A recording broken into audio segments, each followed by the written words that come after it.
जहां पूरी दुनिया जाने की कोशिश कर रही है वह है चांद। एक के बाद एक, अमेरिका हो या रूस, चीन हो या फिर अब भारत देश चांद पर जाना चाहता है। लेकिन आपने कभी सोचा है कि आखिर चंद्रमा की दुनिया कैसी है? चांद पर मिट्टी है या पत्थर समुद्र है या नदियां पहाड़ है या रेत के मैदान पानी है या कुछ और? चांद की धरती पर एलियन है या इंसान? तो चलिए दोस्तों, अगले कुछ देर में ले चलते हैं आपको चांद की सैर पर। तो चलिए शुरू करते हैं अपने चांद के सफर को। धरती से चांद की दूरी लगभग 3,84,400 किलोमीटर है। पृथ्वी से चांद तक पहुंचने में सबसे कम समय 4 दिन है, अमेरिका को लगा है। वहीं अगर हम चंद्रयान के रास्ते से चांद पर जाते हैं तो लगभग 40 दिन का समय लगेगा।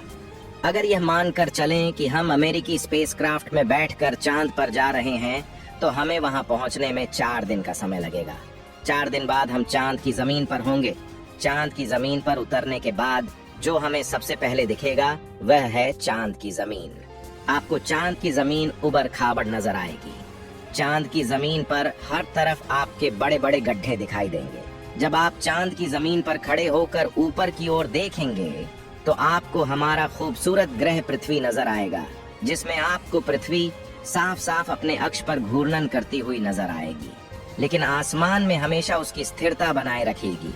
अर्थात चांद पर खड़े होकर पृथ्वी को कई वर्षों से अगर हम निहारत रहे तो वह अपनी जगह से टस से मस नहीं होगी।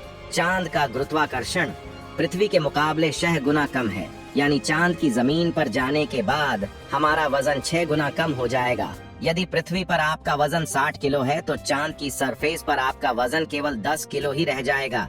यानी चांद की जमीन पर उतरने के बाद आप अपने आप को काफी हल्का महसूस कर रहे होंगे। आप इधर उधर आसानी से उछल पाएंगे।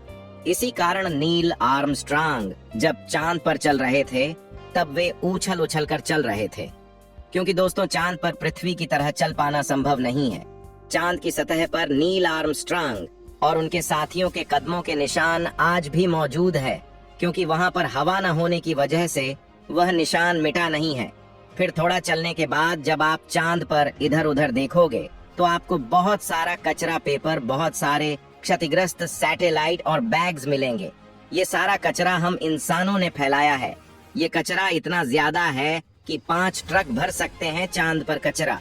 और यह पेपर अंतरिक्ष यात्रियों ने फेंक थे, जिसमें उनकी मानव मूत्र और उल्टियां हैं। अब आप चांद की जमीन पर खड़े हैं तो आपको सबसे ज्यादा खतरा आसमानी मौत का है। चांद का गुरुत्व आकर्षण कम होने की वजह से इसके पास कोई भी वायुमंडल मौजूद नहीं है। वायुमंडल की ना मौजूदगी के कारण वहां पर रहने वालों के लिए उल्कापिंड से टकराने का खतरा लगातार बना रहता है। यानी आप चांद पर खड़े हैं और पता नहीं कब एक बड़ा पत्थर आसमान से गिरकर आएगा और आपकी मौत वहीं पर हो जाएगी। यही वजह है पृथ्वी से देखने पर जो चांद पर काले धब्बे दिखाई देते हैं, असल में वे धब्बे नहीं गड्ढे हैं, जहां पर सूर्य की रोशनी नहीं पहुंच पाने की वजह से वह धब्बे नजर आते हैं। सूर्य के बाद आसमान में सबसे ज्यादा चमकने वाली अगर कोई चीज है तो वह है चंद्रमा। जब हम पृथ्वी से आसमान की तरफ देखते हैं तो हमें नीला दिखाई देता है, लेकिन जब चांद से आसमान की तरफ देखेंगे तो हमें नीला नहीं बल्कि काला दिखाई देगा। यानी आप जब भी ऊपर आसमान की तरफ देखेंगे तो आपको लगेगा कि आप काले आसमान की दुनिया में आ गए हैं। अब चांद पर खड़े होकर आप बहुत बोरिंग फील कर रहे हैं और हम मजाक नहीं कर रहे। अमेरिकी अंतरिक्ष एजेंसी नासा ने वर्ल्ड रिकॉर्ड में अपना नाम दर्ज करवाते हुए चांद पर वाईफाई की सुविधा उपलब्ध करवा दी है, जो कि 3 MBPS तक इंटरनेट स्पीड देता है। यानी आप आराम से चांद पर इंटरनेट चलाकर अपना एंटरटेनमेंट कर सकते हैं। अब आपका मन कर रहा है इंटरनेट तो बहुत हुआ, अब चांद से मैं पृथ्वी पर अपने घर फोन करके बात करता हूँ, अपने फोन मिलाया, फोन लग भी गया। लेकिन यह क्या आप बोल रहे हैं? आपकी आवाज मुंह से बाहर नहीं आ रही है। आपकी आवाज मुंह से बाहर नहीं आएगी। धरती पर वायु की हमेशा हर जगह उपस्थिति रहती है, लेकिन चंद्रमा का अपना कोई वायुमंडल नहीं है, इसलिए वहां पर ध्वनि तरंगों का संरक्षण सामान्य रूप से संभव नहीं है। यदि आप चंद्रमा पर किसी को पुकार कर बुलाना चाहेंगे तो उस तक आपकी आवाज नहीं पहुंच पाएगी। परंतु चंद्रमा पर एस्ट्रोनॉट्स स्पेस सूट में रहते हैं, जिसमें ऑक्सीजन और नाइट्रोजन भरकर कृत्रिम रूप से वायुमंडलीय दबाव बनाया जाता है, इसलिए वह सूट में बात कर सकते हैं। और उसमें लगे माइक्रोफोन की मदद से किसी अन्य व्यक्ति तक भी अपनी बात पहुंचा सकते हैं। इस तरह से चंद्रमा पर टेलीफोन के काम करने में तो कोई समस्या नहीं है, लेकिन आपको ध्वनि को अपने मुंह से माइक्रोफोन तक पहुंचाने के लिए किसी माध्यम जैसे वायु की आवश्यकता पड़ेगी, जो कि इस स्पेस सूट में ही संभव है।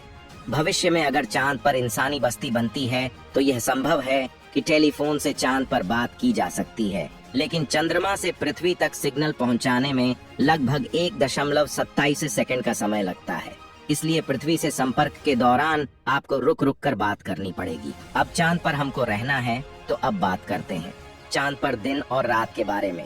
चांद को पृथ्वी का एक चक्कर लगाने में 27.3 दिन लग जाते हैं और अपने अक्ष पर भी एक चक्कर लगाने में इतना ही टाइम लगता है। यही वजह है कि चांद पर हमें एक बार में एक भाग ही दिखता है, दूसरा भाग छुपा रहता है। वही चांद पर एक दिन करीब 14 दिन का होता है। रात भी इतनी ही लंबी होती है, यानी चांद की सतह पर मौजूद वस्तुओं पर रात और दिन का बहुत ज्यादा असर होता है। रात में चांद का तापमान लगभग 155 डिग्री तक गिर जाता है, जबकि दिन में तापमान 180 डिग्री सेल्सियस तक बढ़ जाता है।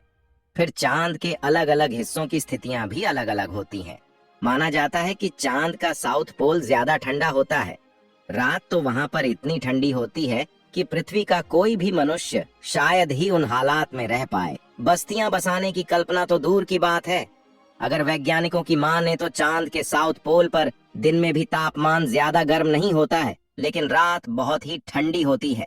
समय गुजरने के साथ ही यह गिरता है और बर्फ जमने लगती है, जो कि इस क्षेत्र में रहने की स्थितियों को और भी भयानक बना देती है।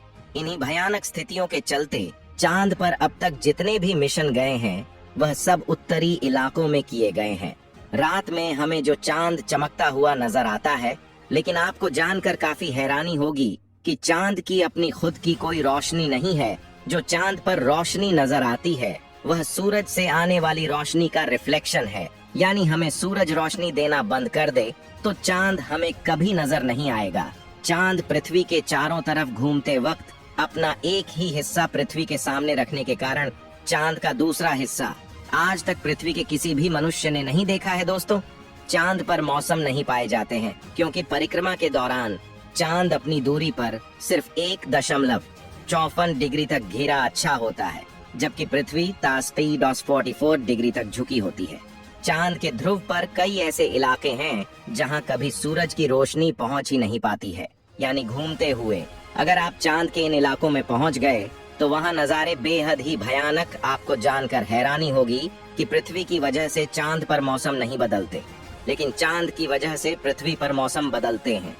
अब अगर आपका चांद की दुनिया का सफर कंप्लीट हो गया हो तो आप अपनी स्पेसक्राफ्ट में बैठ जाएं और उसके बाद धरती पर आने के लिए रवाना हो जाए। दोस्तों, आपको चांद का डरावना और जानकारी से भरा सफर कैसा लगा? हमें कमेंट बॉक्स में लिखकर जरूर बताएं। इस वीडियो को एक लाइक जरूर करें और अपने मित्रों तक इस वीडियो को शेयर करें ताकि उन्हें भी जानकारी मिल सके। और भी नॉलेज वीडियो के लिए अपने भरोसेमंद चैनल को सब्सक्राइब जरूर करें और बेल आइकन को ऑल पर सेलेक्ट करना बिल्कुल ना भूले। मिलते हैं किसी और नॉलेज वीडियो के साथ। वीडियो को अंत तक देखने के लिए धन्यवाद।